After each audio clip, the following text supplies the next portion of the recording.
L'émission de télé La Grande Librairie diffusée sur France 5 fut invitée Marie Dariussec et deux autres à avoir un entretien dans le cadre de la sortie du livre du neurologue et psychiatre français Boris Cyrulnik titré Psychothérapie de Dieu. Autant de paroles de Madame Dariussec, elle affirma avec une pointe de sévérité mêlée de mépris et une certaine colère les phrases qui suivent. Ce qui me gêne, c'est la religion. La religion est un fléau mondial, toutes les religions. Ce qu'on fait en son nom est injustifiable. Dieu est un vrai salopard, dit-elle. Puis, elle cite en exemple Auschwitz, le camp de concentration allemand d'où près de 2 millions de personnes ont été exterminées, dont 90% étaient des juifs, et Hiroshima, la ville qui a connu 166 000 morts après la bombe atomique lâchée par les Américains en 1945 et dont la ville voisine, Nagasaki, totalisa 80 000 morts. Elle poursuit « Je suis extrêmement dérangé par la présence de Dieu et je préfère délibérément ne pas y croire. Mais quelle colère !» Parmi les sujets qui fâchent le plus et le plus souvent, on peut compter l'argent, la politique et la religion. Mais celui qui divise de loin est sans doute la religion. La religion est un phénomène universel et une réalité omniprésente dans toutes les cultures dès la genèse de l'humanité. L'homme est un être social, il est aussi un être religieux par nature.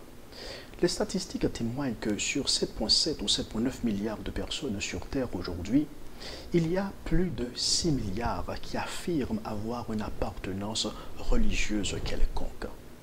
Mais l'histoire de la religion est échelonnée de moments ténébreux et sanglants assez révulsifs qui poussent un groupe important dans le monde à basculer dans l'athéisme ou au mieux dans l'agnosticisme.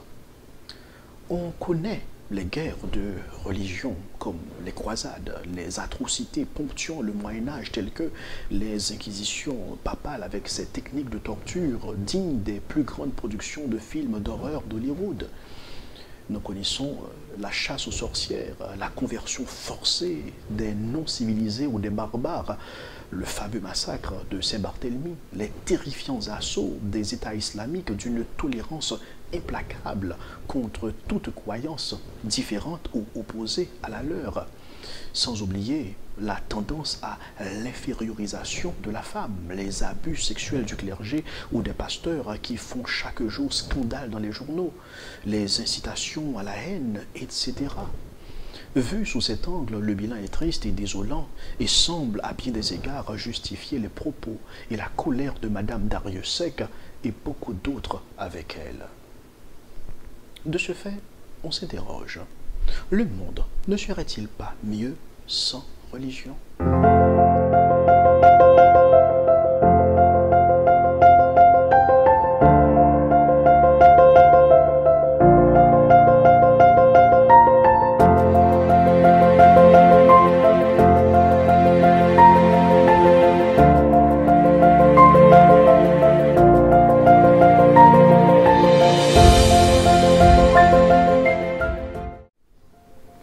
Je suis Jean-Gary Auguste et c'est la rubrique Parlons en famille. Ces sombres pages qui jalonnent l'histoire des religions portent beaucoup à l'affubler de toutes sortes de voiles. Et comme un être pensant et religieux, l'homme ne peut se défaire malgré tout de ce besoin de relation avec quelque chose ou un être plus grand que lui. Ceux qui se refusent cette réalité se fabriquent tout simplement un univers à leur dimension où la notion de religion est remplacée par chant, poésie, patrie, famille et science. L'adoration est remplacée par l'exaltation de la philosophie, également en auréolant ou en canonisant les ancêtres ou les grandes figures du passé. C'est vrai que le discours religieux et les actes religieux sont indissociables, mais quand même, quand on jette un coup d'œil sur les textes fondateurs, surtout ceux des grandes religions, on observera une forte disparité entre l'agir et le dire, en sorte que ce ne sont pas les religions en tant que telles le problème, mais ceux qui les représentent et agissent en leur nom. L'étymologie même du mot religion veut dire relire attentivement du mot latin religere, d'après Cicéron. D'autres le croient sortir du verbe latin religare, qui signifie relier. Placé côte à côte, cela donne l'idée que la religion est ce qui relie, ce qui connecte par la lecture attentive d'un texte sacré ou la transmission d'un ensemble de traditions. La religion cherche à produire ce mouvement de deux façons, par un élan horizontal de rapprocher les hommes entre eux, les unir au sein de la famille humaine, et une impulsion verticale qui est la communion de l'humain avec le sacré, avec l'être qui est l'essence de la vie et le principe même de l'univers. Le père de la théologie moderne, Friedrich Schleiermacher, le dit en des termes bien plus éloquents. La religion, dit-il, est une attitude de l'être tout entier en face du monde, le sentiment de notre nature finie en face de l'infini, la conscience de notre petitesse en face de l'absolu. L'essence de la religion, c'est la conscience immédiate de la totalité du fini qui ne trouve sa raison d'être que dans et par l'infini. Elle est la perception immédiate de l'éternel se manifestant dans le passager, de l'absolu agissant dans le limité. La religion est le sentiment qui nous fait voir que nous sommes limités, dépendants, que notre être se relie à l'absolu et ne s'explique que par lui. Voilà la religion dans sa nature intime et profonde.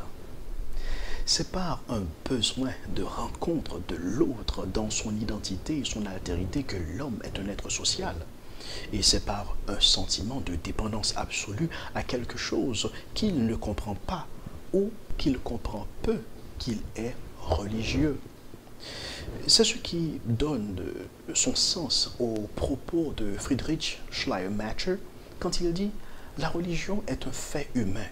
On ne saurait l'éliminer sans amoindrir l'homme, sans lui enlever ce qui constitue sa vérité et sa grandeur. » La religion ne s'impose pas à l'homme, mais l'homme, en réponse à son cri intérieur, cherche dans la religion une voie et un cheminement vers la transcendance.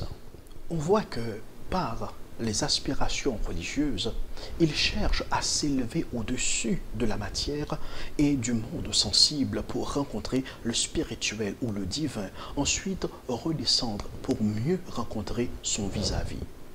Compris de la sorte, la religion est vertu et est désirable. Alors, vous pouvez vous demander, si tel est le cas, pourquoi tant de mal commis contre l'autre au nom de la religion et au nom de l'être suprême qu'elle prétend représenter? Si la religion a pour vocation d'unir, mais n'a-t-on pas réussi davantage à nous séparer? En plus, avec toutes ces différences, plutôt que l'harmonie, n'assiste-t-on pas de préférence à une cacophonie religieuse? En d'autres termes, si les religions se ressemblent dans leur but ultime, alors pourquoi les religions au lieu de la religion? Ce sont là les questions bien opportunes auxquelles nous nous proposons de répondre la semaine prochaine dans notre nouvelle rubrique. Je suis Jean-Gary Auguste pour En Famille.